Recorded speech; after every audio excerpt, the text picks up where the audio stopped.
Welcome to Distribution Talk with Jason Bader, the show where we dive into the stories, struggles, and solutions from business owners and thought leaders in the wholesale distribution market. Hi friends, Jason here. In this episode, I had the opportunity to speak with Tom Held, Senior Consultant with the Oakland Group. Tom leads the cybersecurity and IT risk management team at the firm. Cybersecurity and data breaches were once thought to be challenges faced only by big companies and government entities. But in recent years, small business has become a target for these cyber criminals as well. I learned a lot from this interview, and I hope you will too. All right. Hey, Tom. Well, welcome to Distribution Talk. I really appreciate you coming on to speak with me. All right. Thanks, Jason. Great to be here. Thanks for having me. Well, hey, on Distribution Talk, we'd love to kind of dive into, before we get into your expertise, of course, which is absolutely fascinating. Let's talk a little bit about maybe how you got involved with the security side and what attracted you to that business. I've been in IT for 20 years, and the company I worked for, we did reliability and risk management for large financial data centers. Very big names, almost all the big names you can name in the Midwest, Bank of America and British Petroleum, US Bank. And so I came from a risk standpoint. And when I kept looking at risk and IT, I saw that, cybersecurity, it was changing from a hobbyist. Hackers were changing from hobbyists to moneymakers to organized crime. And that's when cybersecurity really kind of took off, not to mention the nation state part of it, where nations are now going against each other in that regard, and industrial espionage, mostly from other nations, particularly China, right. Those who are trying to steal our intellectual property. And to a great degree, we weren't really ready for this to ramp up to this, So after being in IT for a long time, I saw cybersecurity as kind of a new area. It was fresh to me. I had already done cybersecurity as part of managing my IT team and also managing the risk for these data centers. So it just seemed like an obvious avenue. Absolutely. And then ultimately you decided to go private, pull yourself away and really go and start working with private companies or even maybe large public companies as well, correct? Correct. I really wanted to help small business, and I still feel that way. It's difficult to convince anyone they need cybersecurity, but they often feel overwhelmed and they feel that there's nothing they can do and they're just going to roll the dice. We don't have the money that big corporations have. And so that was an attraction for small and medium-sized business to try to fill that niche. Yeah, definitely. All of us kind of pull the ostrich there. We kind of throw our heads in the sand and, oh no, it's never going to happen to us. We're too small. We're not interesting enough for someone to dive in and try to steal our data. And nothing could be further than the truth. In fact, I was sharing with you earlier that a client of mine was hit with a ransomware attack. And this is not a big company, and not a big company by any stretch, but they were targeted. Right. And the big difference with ransomware really changed the landscape for small, medium-sized businesses, because the argument we used to get was, well, who are we hiding from? Who is interested in hacking us? Nobody. China doesn't want us, and we don't have some big intellectual property to steal, and the NSA is not interested in us, and competitors aren't. But ransomware was all of a sudden, okay, now everyone can get hit. I had a client who said, I've got another business in my industry. His laptop got hacked, and they want $500. Okay. Well, does he have a backup? That type of thing. Right. And the thing about ransomware as well is that you don't hear about it because it's happening on these small scales. It doesn't make the national news. And the last thing about not hearing about it and why it applies to small business is that it's not like a data breach that you're required to report it. And nobody wants to admit they got hit by it because it's a reputation thing. Right. Absolutely. So many of us have seen these little, it kind of reminds me back of the, send your bank account information from Somalia and, I'm going to drop in $10 million. And you kind of laugh and you go, did anybody ever fall for that? And well, they must have. They absolutely must have, or else it never would have continued.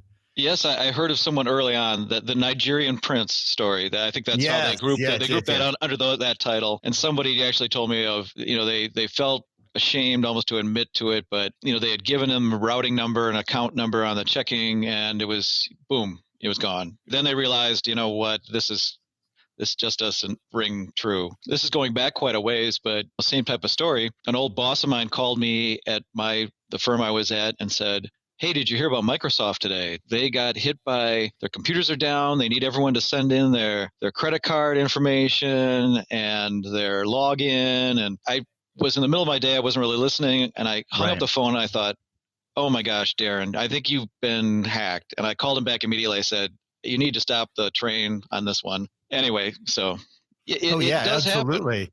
We're all vulnerable to our daily routine, right? We've got things to worry about. And when we do Phish testing, we do it either before lunch or end of the day. People are, I've got to get the kids, get them home to school, or that email comes in. Okay, fine. I'll click on this thing that I've got to do. For those who aren't familiar with that term, could you explain what Phish testing is all about and what that entails? Yeah, Phish testing is to prevent Phish emails. And unfortunately, email, the human factor, is still the most popular, what we call the attack vector, the way to get in. So Phish testing is extremely important. It's basically crafting emails how hackers would craft them. And there's a lot of different ways in the door. There's obviously the Nigerian prince if they want to make money directly. But oftentimes it's getting someone to click on a link and either go to a site, either that link will install software, or the site they go to will install software, or the site they go to will try to get them to reveal their credentials. So there's lots of different kind of Phish tests that you can use, and they're really industry specific, because to be effective, you want to almost make the reader feel they're obligated to click on that link.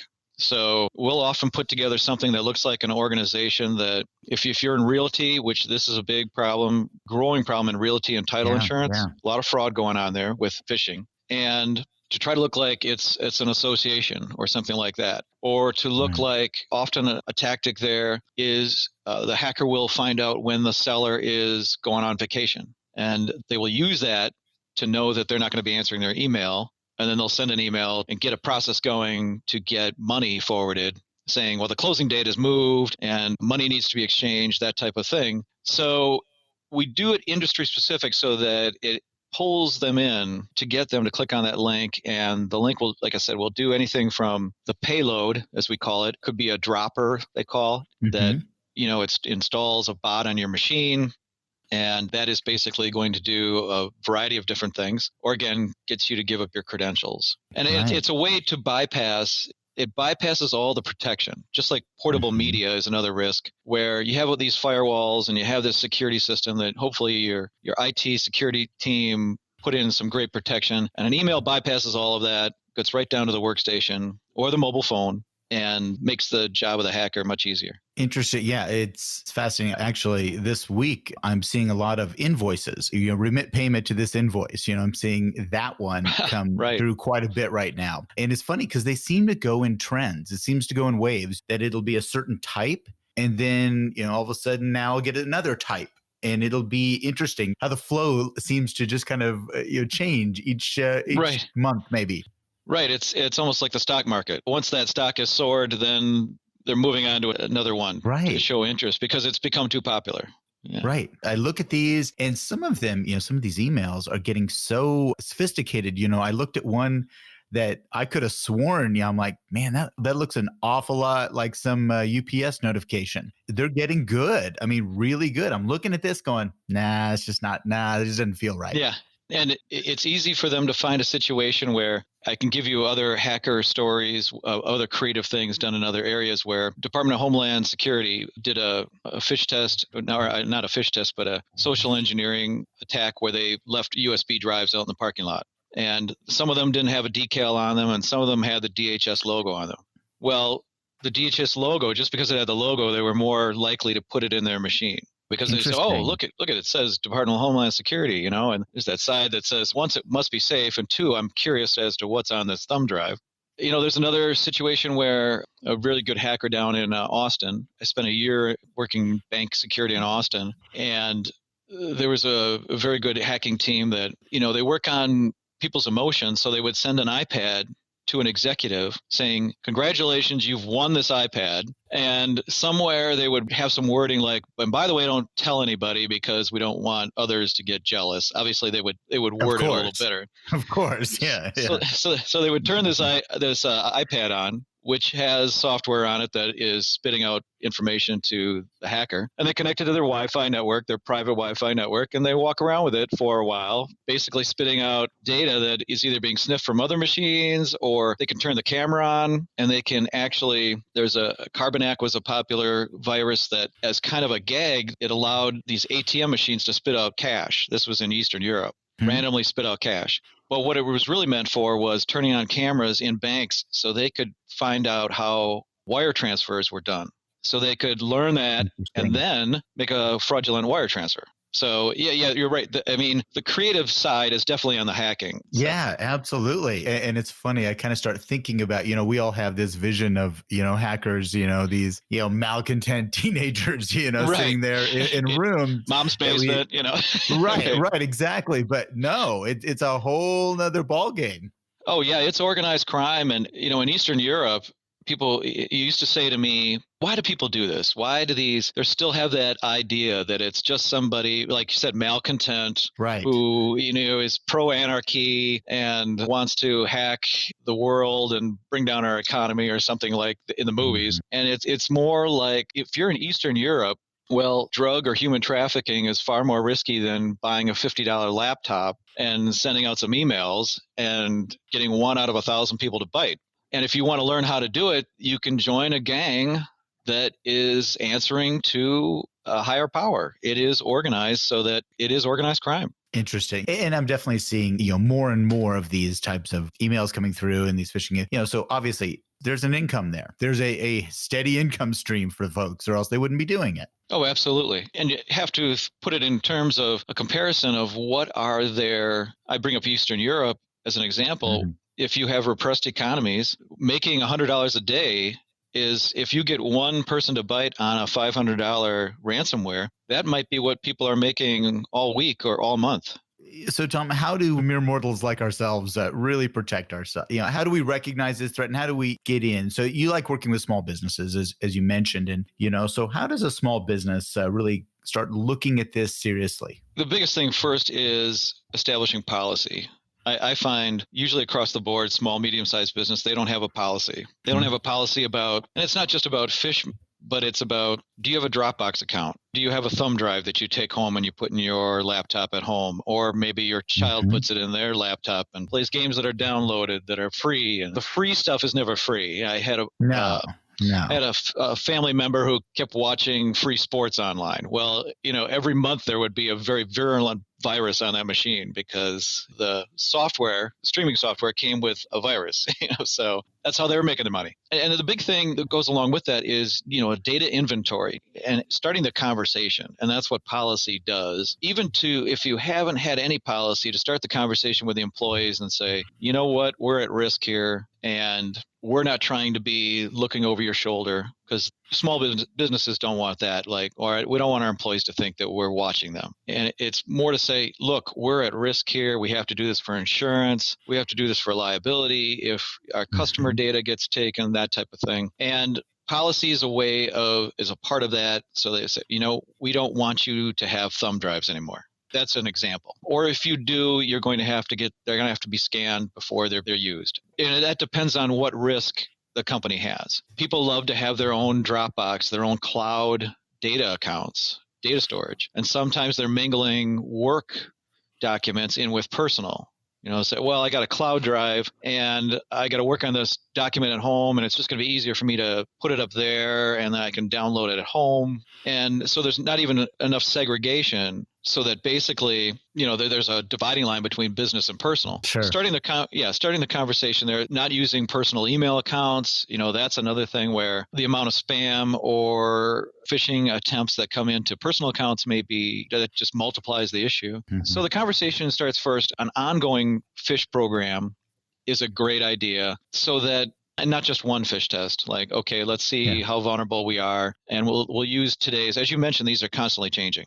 So what was a vulnerability 6 months ago is a brand new tactic, and somebody's come up with something new, creative. And also that the hacking, the organized crime has found another industry. We had somebody call title insurance the last year. All of a sudden that blew up. It was because they found a way to do fraud, and they found a system. They would find these people and who are about to buy, and they leave town. Good time to send an email saying, or hack into their email. And they've hacked into a real estate agent email. Here's a good example where the real estate agents don't see the risk. The title insurance people do. So they hack a real estate agent's email and they do an auto reply. They change the settings so that basically the emails are being deleted, but meanwhile they're being forwarded to the hacker. And so they get to send an email to the title insurance saying, and they only have to have this open for a day or two.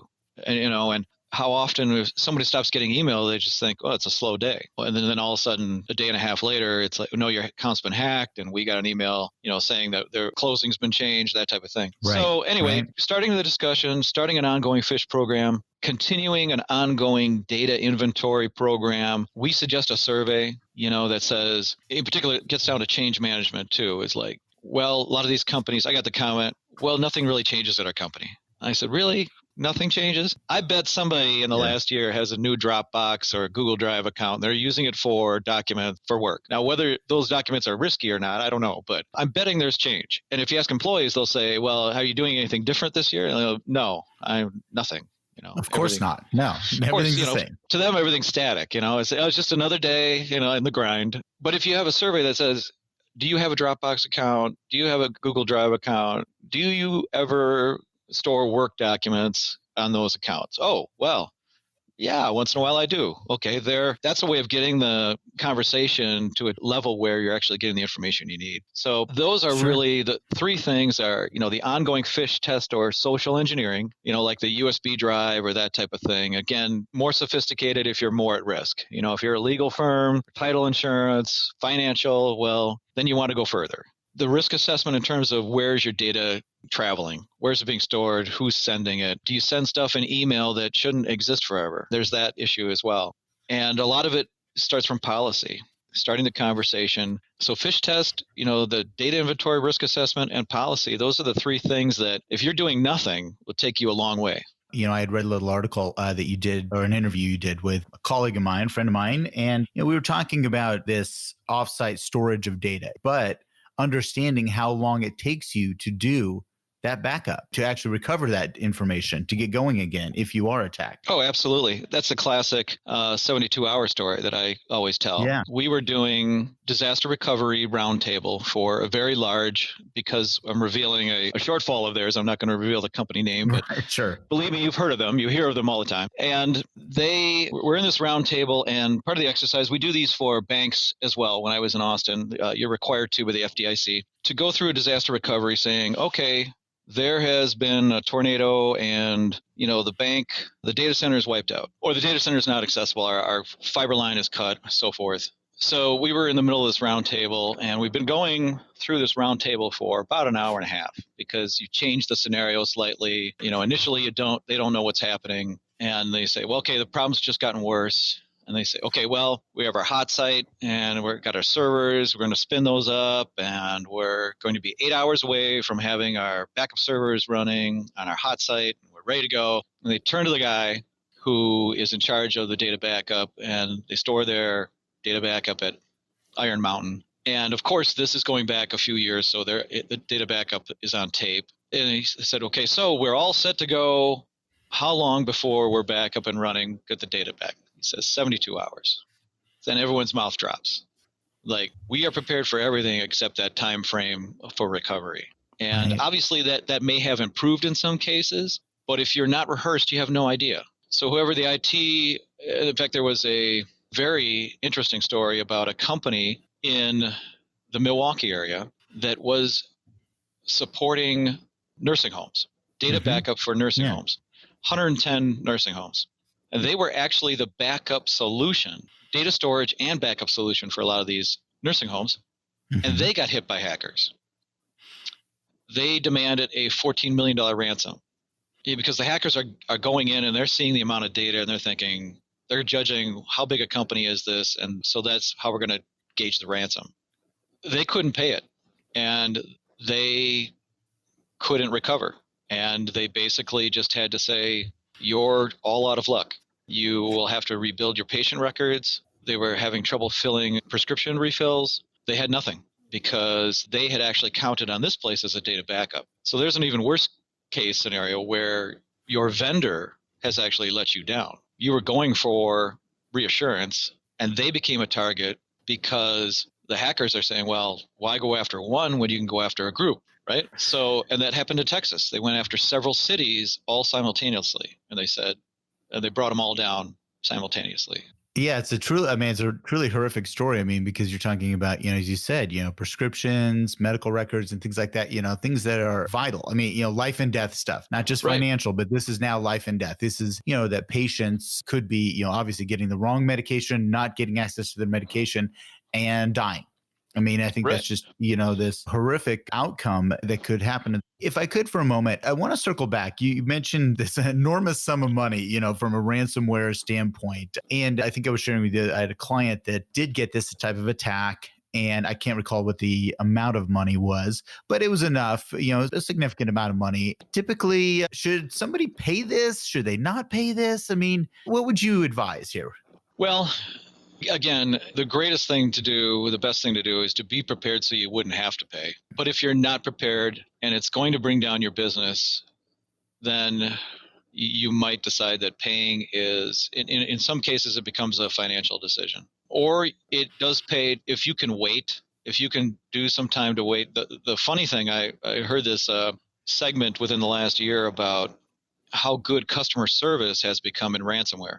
So when you finally do call to make your payment, they're very good at saying, well, we're going to walk you right through this. Don't worry, we'll show you how to buy your Bitcoin so you can pay us, and we'll walk you right through the process. Don't worry, as if you're calling Visa, for customer service. Tom, I saw this in one of the emails I got, is that they were going to walk me through my paying the Bitcoin. I'm like, well, that's mighty nice of you. That's mighty friendly of you. Yeah. Right. Yeah. We'll make it as painless as possible at this point. Right. So obviously the best thing to do is be prepared. And I have a majority of cases, and for small businesses, if it happens to an executive, everyone's overwhelmed, but these people are often, they want to get this off their plate.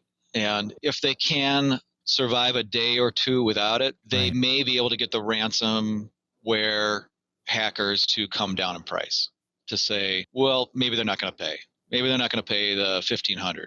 Okay. Maybe they'll pay $500. And they probably won't come down to nothing because they have nothing to lose. It's not as if they invested $500 and they need to get it back, but they have come down for people. So that's a possibility to negotiate. I did see, we get a lot of emails from recruiters for cybersecurity because that's a sales tool for us. So we saw the first one or two that came in that were talking about ransomware negotiation being part of the role. So that obviously is a growing tactic in the ransomware environment. And there are things you could do in negotiation to basically try to sell them on how small and helpless you are, so that if they've given you a $5,000 ransom, you can convince them that they shot too high. For instance, like this firm with a 14 million, they shot high because they saw the amount of data and they probably saw the 110 clients and they thought, well, 14 million, should be no big deal. Split it up amongst 110 clients, but they shot too high, and company, there's just no way they could afford it, and no liability policy is going to cover 14 million for the, that would be affordable. So negotiation is possible, and it will probably become more prevalent. There are times where you will just have to pay it. I did have an investment firm contact me a few years ago when this was still, well, it's not that new, but one of the partners had his laptop hacked, ransomware, and called me and said, it's $1,500 to free this laptop. And of course I said, I'm guessing you're calling me because you don't have a backup. So no, not of the laptops, we do of systems, internal servers.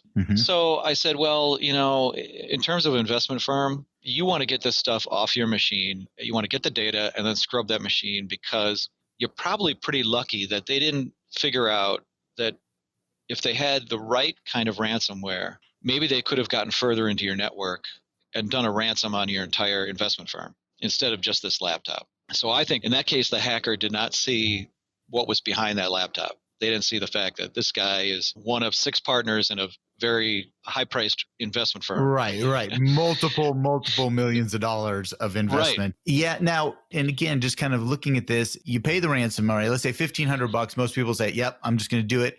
what's the guarantee that you're going to get freed up, number one? And second, doesn't that make you a mark? I mean, for, future targeting. Well, in terms of a future target, I would say it's possible, but they want to go on to the next unwitting victim. The next person who thinks it's not going to happen to me. Once it's happened to you, then you think, well, okay, now I got to have the data backup. I had someone's hard drive quit. This wasn't hacking at all. Never had the data backed up. And I said, well, you don't have a data backup, you got to go to a recovery place, and it's not cheap, $300, whatever, to get that drive. They're going to take the platter out of it and they'll put in another mechanism, and, it's a tedious thing. But now that person has data backup, more than one. So we all get wiser, right? We get educated, so to speak. Mm-hmm. And then in terms of the first part of the question was, do you guarantee it? And the answer is no. Not all the time. So you could pay the ransom and not get anything back. That does happen. And that, again, is a judgment call. Again,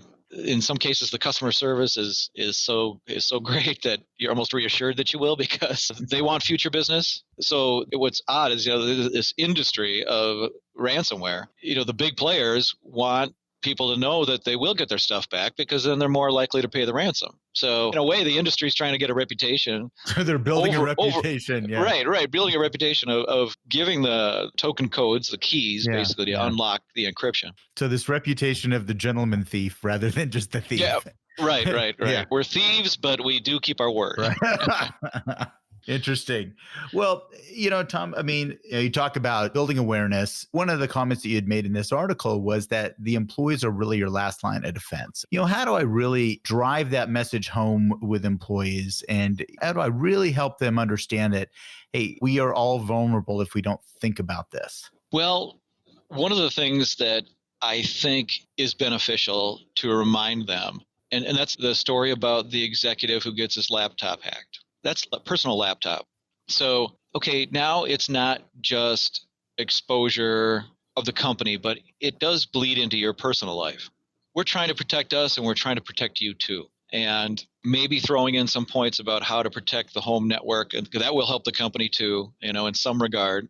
At some point, they're going to have data, at home, unless you have a very strict policy or the technology in place to stop it. So I think that's part of it too, is saying we're all in this together. It's not just the company, but it's you personally. Mm-hmm. And you may not know that, you have a virus and they have access to your data.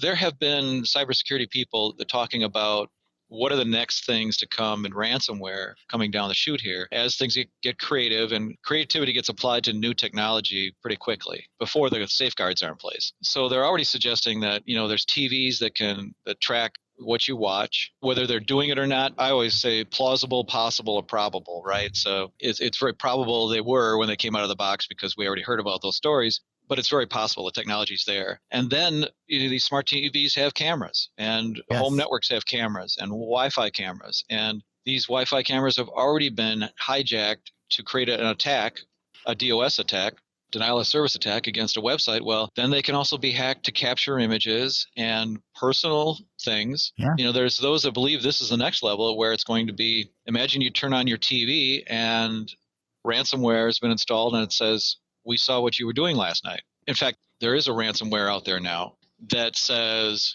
someone in your household downloaded something illegal. And the person is so fearful, and unless you pay this within the next couple of hours, we're going to report you. Right.